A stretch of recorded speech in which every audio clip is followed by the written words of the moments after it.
The second track on the album is a song called Heaven Is, which is, I really think it's probably the most, one of the most commercial things we've done, but in a real positive way. It's got these like kind of real Beach Boy harmonies in their actual structure, but they're sung like Slade, which is what we've always tried to do. We've always tried to be like Queen, but with Slade's kind of yelling, capabilities. And again, it's the age-old yearning for the woman sort of lyric, which we tend to do very well because we tend to do it all the time.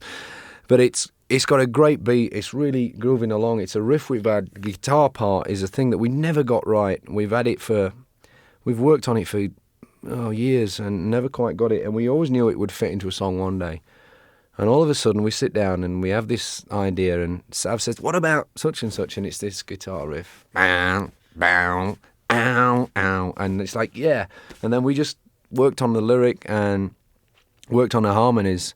And as in a lot of our songs, the actual lyrical content really isn't that important, because I don't care what anybody says. As much as lyrics are important, the tune is what you hum.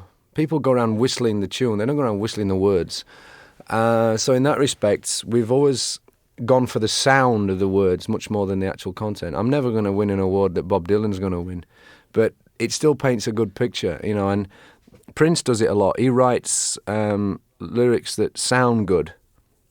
Cream Shaboogie Bop, or Bowling, the way a hubcap diamond star halo. I mean, what the hell is one of those? But who cares? It sounded great.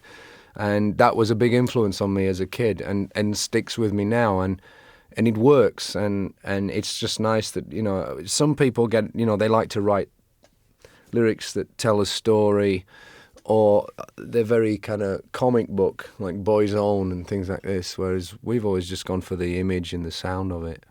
And with Heaven Is, it's very much that way.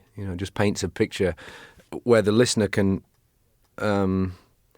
imagine it their own way. And I guess everybody that listens to it, that likes the song, will picture the scene that we've painted a completely different way. It's the difference between reading a book and watching the film. When you read a Stephen King book, the monster doesn't look like the one that Dino De Laurentiis put on the screen for you or whatever, because you use your imagination, and that's the way that we've always tried to do it.